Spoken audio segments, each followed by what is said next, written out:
thought I'd just drop in and... Rise up to the fight. One love, one life for the revolution.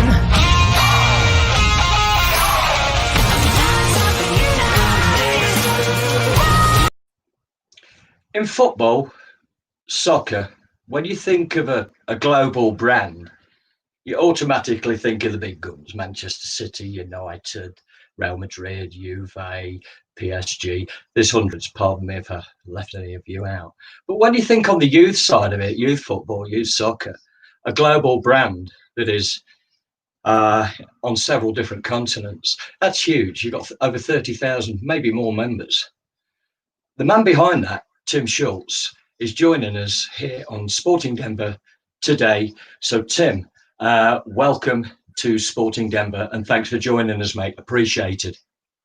I'm happy to be here. Thanks for the introduction. Oh, you're very welcome. First thing, Tim, congratulations, I think, are in order right now with your anniversary. So from Sporting Denver, everybody out there, mate, congratulations to you and your good lady and your family. Thank you very much. Appreciate that.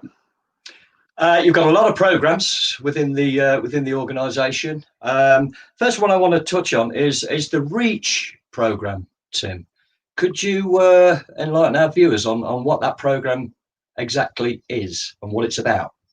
Absolutely. And first and foremost, thanks for having me on the show. So I appreciate that. What a great introduction. Not just me, but the intro of the show looks spectacular.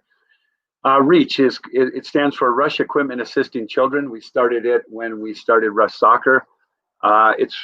Its primary purpose is to collect uniforms that our 2-year cycle offers for our constituents, and we offer $20 back to the family that gives us the uniform, and we try to get it in communities in need. That's it in a nutshell. Both here on home turf and global, Tim, as well. Absolutely.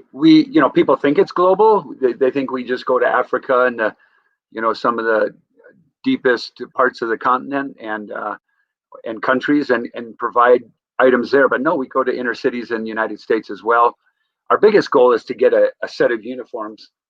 We find that the kids can belong to something then, instead of just giving them a pair of shoes and a soccer ball and odd uniforms from United, Man City, or we try and get them a whole set. And again, they belong to a community, a soccer club. And of course, we want Rush in the name. So Zambia Rush, Senegal Rush, or Mexico Rush. That is fantastic. And anybody interested in getting involved in that can get onto your website. Is that correct? And get involved any way whatsoever.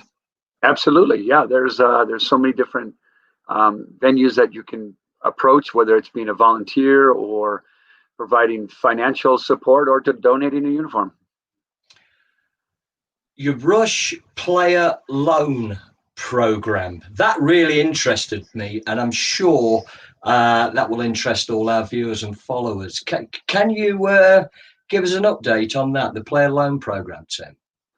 Yeah, it's a cool setup. We have we have a large network across the United States, around the world, and there's kids that let me give an example. There's a girl that, let's say their team got all picked up for college, and there's no need to travel to another tournament, and she's left out in the dark because she was the last one to get selected. So this loan program, we get the gal's name, we get her on our website, she fills out a form, and then our coaches across the country will get a notification, and they say Susie Q is looking for a guest playing opportunity, and it's a tremendous network, and it's a tremendous program. And now Susie gets to showcase herself in whatever club that she needs in that area for that college.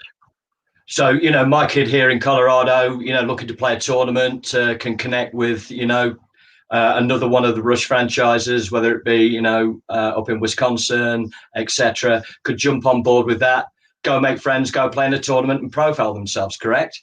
Absolutely, and it's wonderful because especially within the Rush system, these kids know each other, and then they develop friendships that last longer than just the tournament. So it's a very fun project that a program that we set up for our club. Just talking in those little showcase tournaments and those profiling, I think the Rush Select program is that a high end product of the Rush part of their programs, mate? Yeah, the Rush Select is I would say it's similar to the ODP system. If the followers or the viewers are knowledgeable about ODP, basically these kids get nominated. So we'll have a player pool for, let's say, the 06 girls, and we have a player pool of like 100 kids, and then they'll go to an event, and we'll have a head coach and assistant coach show up at the event, and then they'll pick the kids that are more talented. And now it's for upper level talented kids. Once these kids get picked, they will go to a domestic tournament or even an international tournament or both. So that is a way forward. Does that work and integrate itself into profiling for the college system, Tim?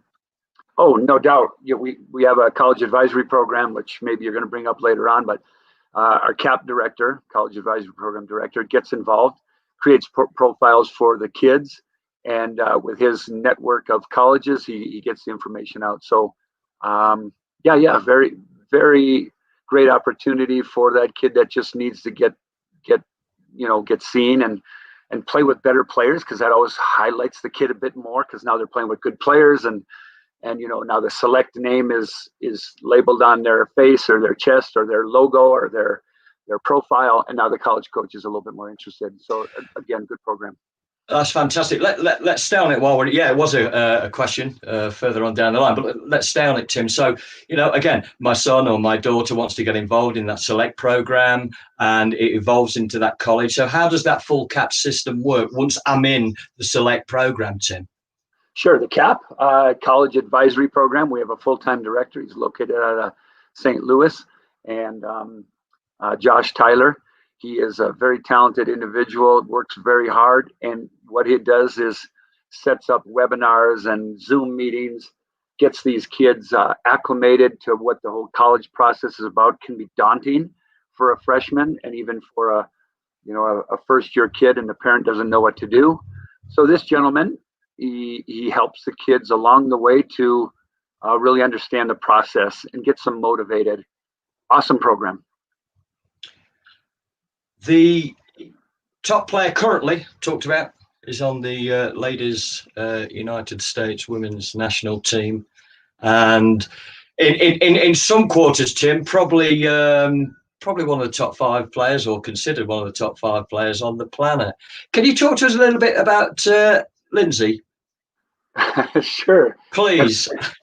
That's my gal. She I coached her when she was 12, 13, and it's ironic. I mean, it's bizarre. She wasn't the top player at that age. She gets mad at me for saying this, but number 3, number 4, and just her and I had a good connection as she's approaching her teenage years, 15, 16. Now she's starting to evolve, understand the game, really loves the game now. She's passionate about it.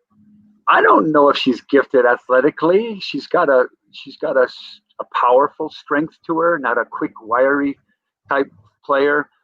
But what really set her apart from most players is her desire to win. She not only wanted to win the game, but she also wanted to be a winner in that long ball. And if she didn't succeed in it, she would see frustration. So she was self-motivated, self-disciplined. And then at 18, I took her over to PSG, Paris Saint-Germain. When did you first see in Lindsay that turning point? You did initiate the conversation with third or fourth on the squad. When did that penny drop with you to say, I think we've got a player here? Really, I'm not too quick to say that with 50,000 players I've seen over the last 20 years. This one, I'd have to say 16 and a half. I said, yeah, there's something special here. She really understood the nuances of the game, and had a feel for football when we were winning and losing, and to adjust her tempo. But yeah, 16 and a half, right around there. I know that there's many more players, both on the boys, the men's side, and the girls. So from Sporting Denver, congratulations for those turnover. Too many to go through, mate. We'd be here all day just looking at the list. From that high end, creating semi-professional, professional players, going on to play on the international scene. I want to come down to your top soccer program, the Thunder program. Can you let us know about that? I think it's wonderful. Absolutely. I'm glad you brought it up. I love these little guys. So our TOPS program used to be called the Turtle Kickers. Fantastic. And, hey, the moms and dads said, let's change it. We got to put a bigger, feistier name behind it. So we call it the Thunder Kickers now, the Thunder program.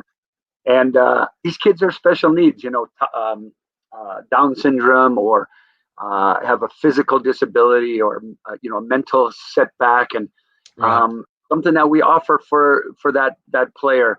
And what's cool about it is we put a brother or sister tab down with them. So now that the under 18 boy, this hard, tough, rough guy, is tabbed with a 12-year-old boy that has Down syndrome, and it really makes a good connection, and we see an immediate bond. It's a great program. Another one that I'm just so proud of. It's grown. In fact, I just talked to my tournament director. It's he's located down in Colorado Springs, and what did he tell me?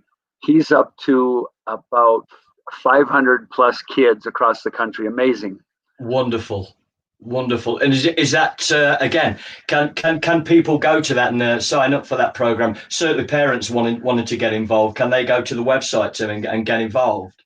Absolutely. And your kid doesn't have to be a super soccer player. Just get them involved in football and getting out and running around and being around other families that have similar issues, and they can network and whatnot. But yeah, we have a website for it, and it's very nice.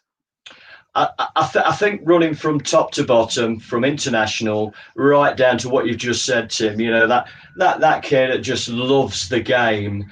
It seems to fall into the whole mission statement, the whole vision of the Rush organization, which I know is all under tabs, the Rush way. Who came up with that first format, Tim, and what is it? So you're talking about like the Rush way formula, philosophies, methodologies type thing? Yeah. Well, absolutely. I think like any club around the world, it evolves, it changes, and with new staff coming on. I've been with this club since the inception. Each year, or each time we pick up a new employee, they bring something to the table, or even a new club. So we try and adapt it. I don't think there's anything mystical or crazy about it. You talk about Milan or Man City; they have certain ways they do things, and the Rush way philosophy is very similar. There's got to be on and off the field trademarks that our players and coaches and staff should adapt and adhere to. It sets us apart. I think it does, and the word that springs to mind for me there, Tim, is the whole thing's connected. You could be 5,000 miles away from head office, and you're still connected with the Rush team. Yeah, it's very cool. I mean, today's technology, you have to.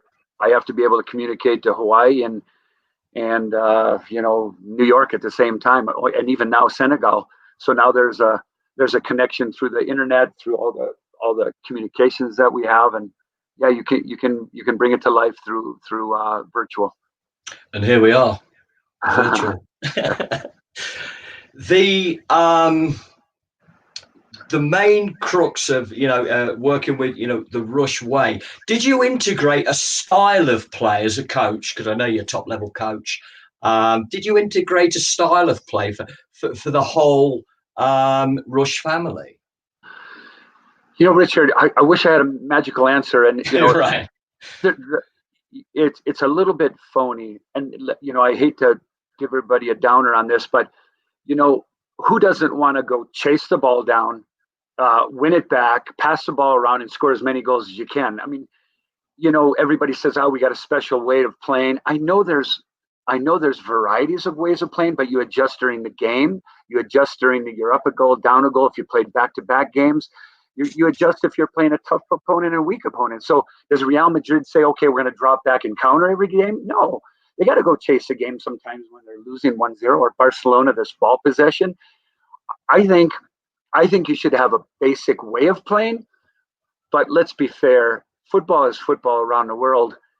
Who doesn't want the previous things I named? Ball possession, beautiful soccer, and score a lot of goals. So is Rush Way have some of that, Richard? Yeah, we have the 3-5-2 we like to keep. We like to keep ball possession. We want to go win it back. We want to chase it down and get it so we can play with it. And there's 100 nuances along the way that we try and integrate. But you as a coach and all the viewers would say, yeah, hello, that's what we want to do too. When it's Colorado initially, Colorado Rush, and now obviously it's global. When did it first start? Colorado Rush. How did it come together? A couple hundred people to 40,000. So start on the first bit, mate. Just Colorado Rush. Here we go. Yeah, let me not bore our viewers. Let me go quick. I started coaching in the club in 1993. In 1997, we merged with another neighboring club. Big controversy because we were bitter rivals, blah, blah, blah.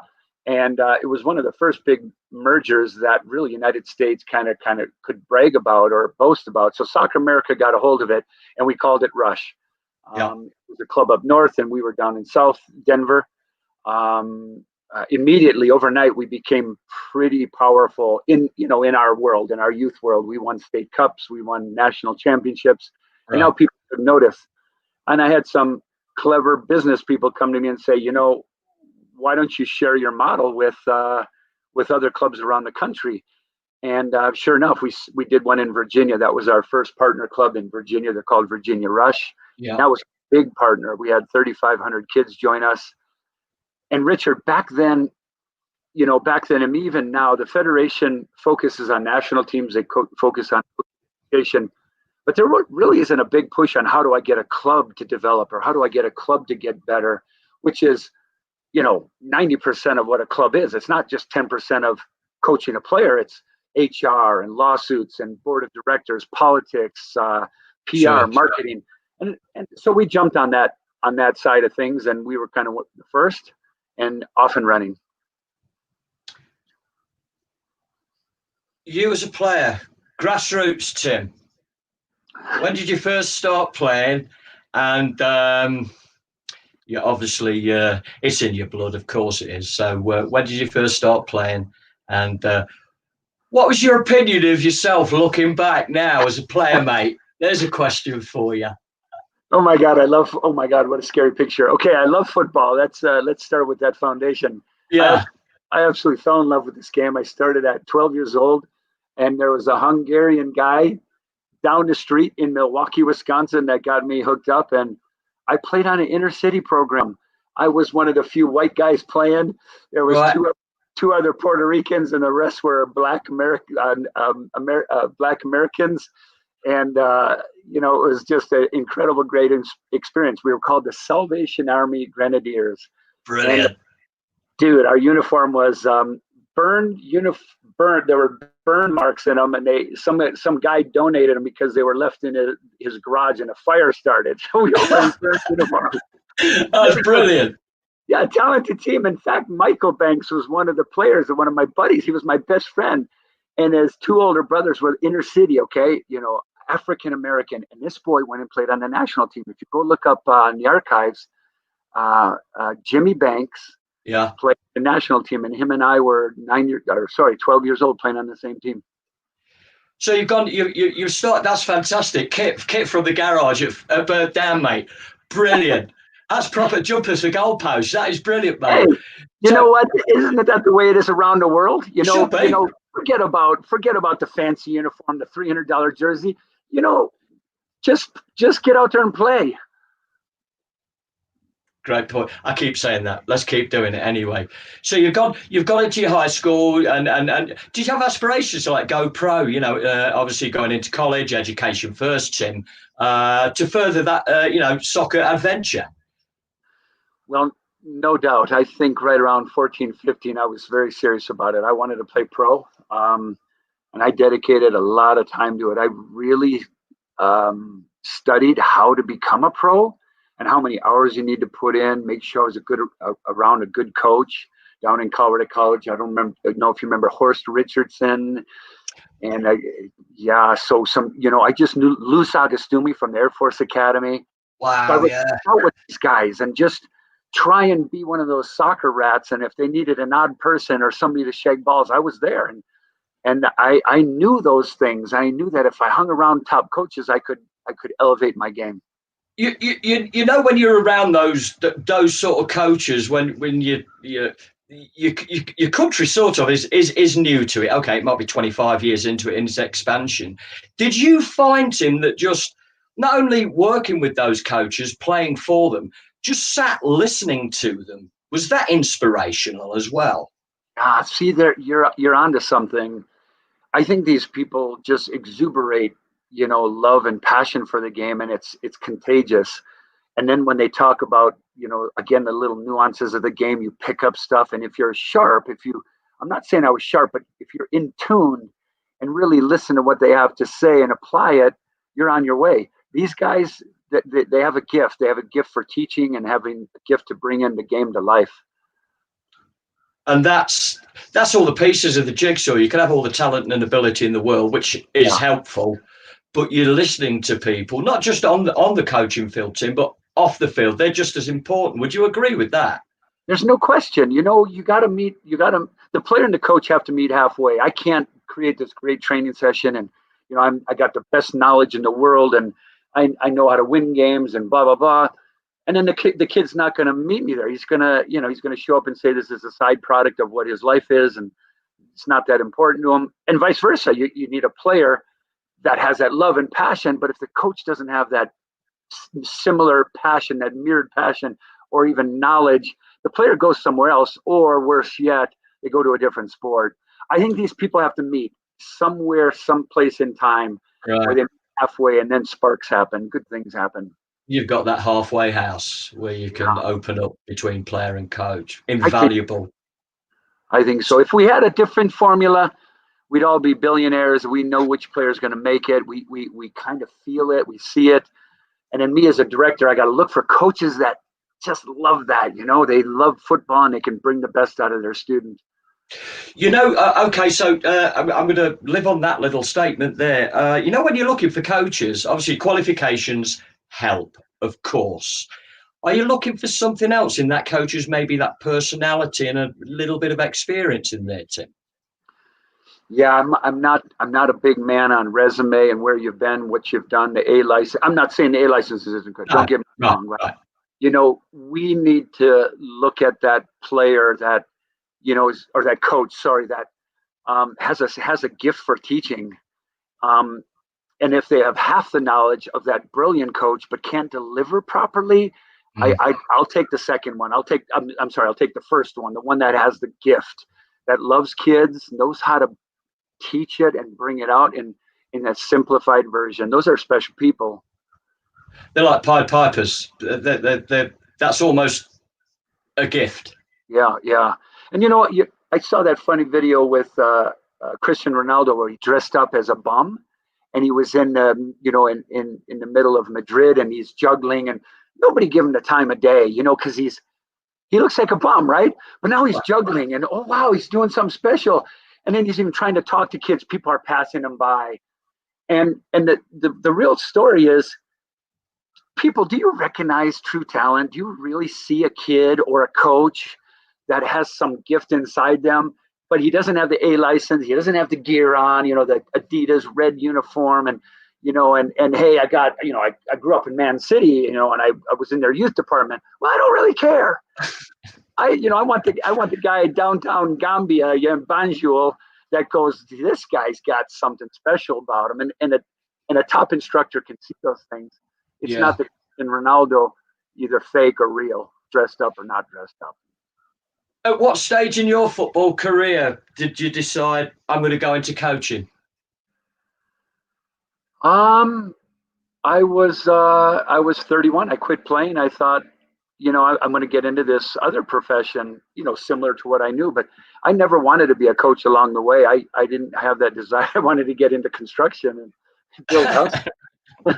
But I coached a couple teams, and like all of us, we start slow in our corporation. Now 2 teams, now an age group, and then a boys division, and pretty soon you're doing multiple clubs. So I grew slowly into the position.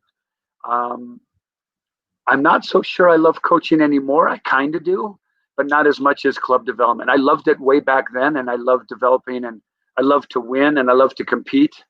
So yeah, it was probably when I was 31 or so.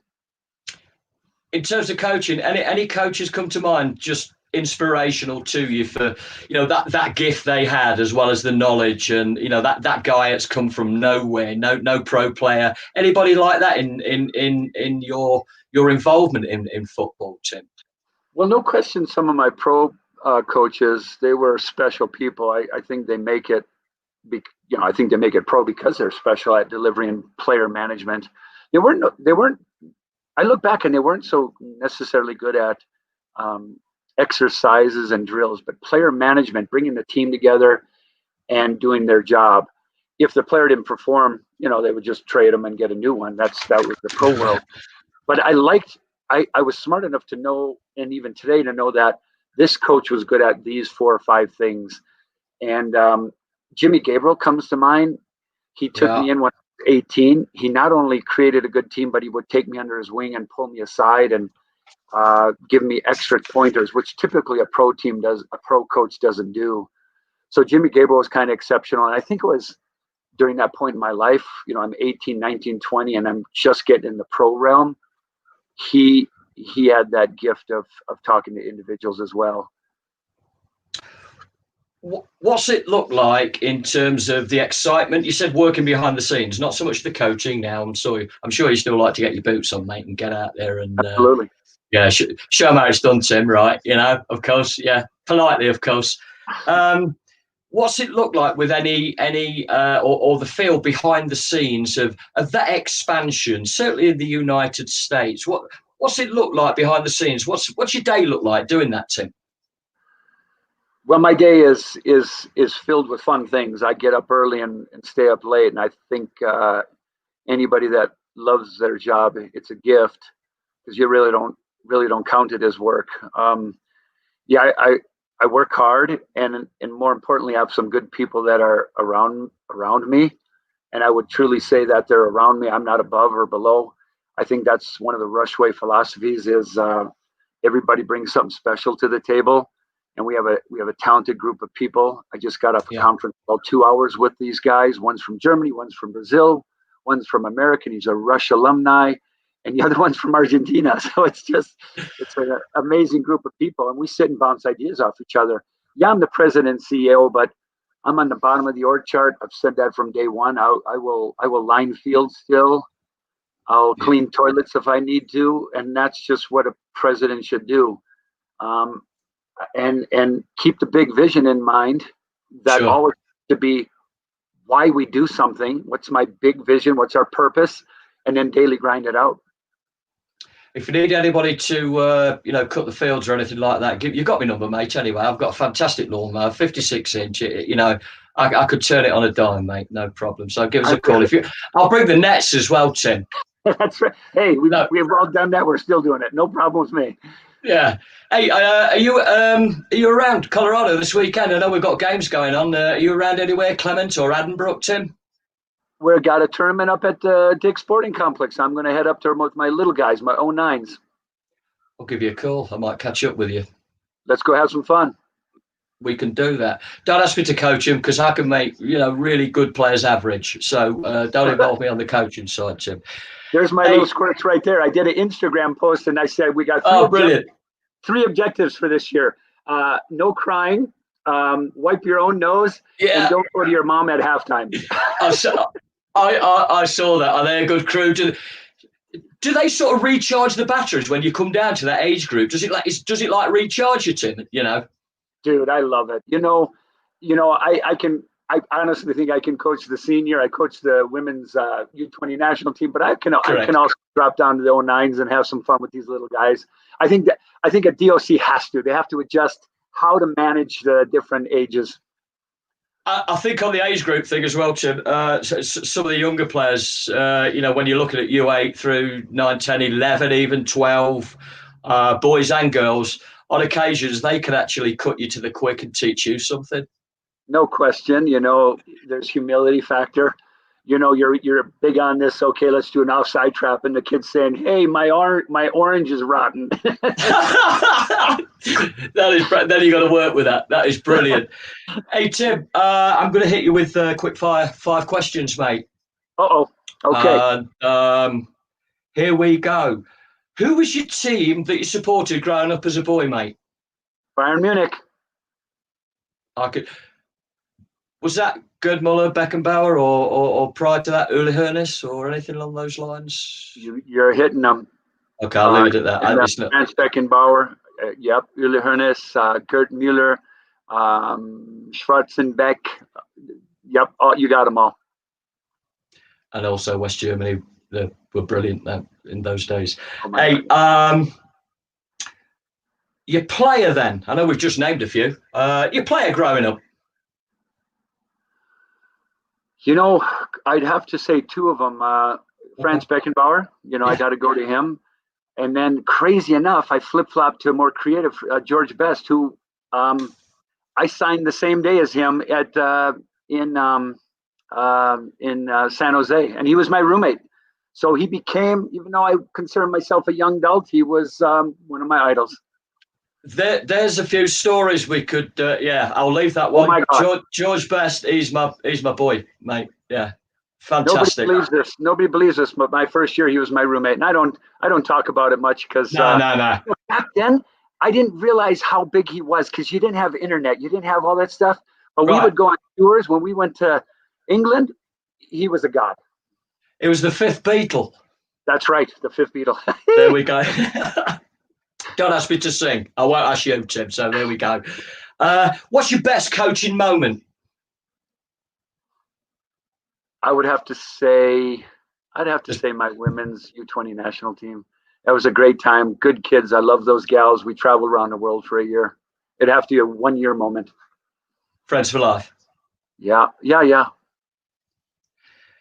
Of all the countries that you've traveled to, think about the question.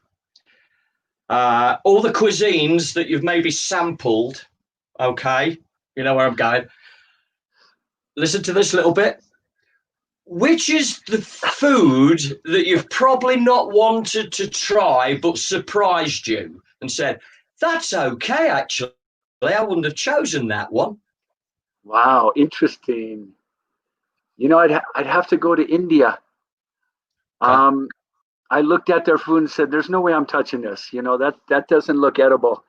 And then sure enough, my good friend, my good technical director out there, he got me involved, and I love the spicy taste to it. And it's good. It's a good meal. Fantastic. I can go along with that. I do like my Indian food and my curries. Tim, I'm going to say thank you, as I normally do. That's a hat trick of thank yous. Once again from Sporting Denver, congratulations, regards and best wishes to your good lady and your family and your loved ones, Tim. Thanks for your time. Would you care to, before we buzz off, would you care to leave a message to everybody out there and thank you? Absolutely. Thank you, Sporting Denver, for the time that I had. And I don't have anything prepared, but I would say, let's be good. Let's be good to each other. Let's be good people, and try hard. And I think that's a good formula for success.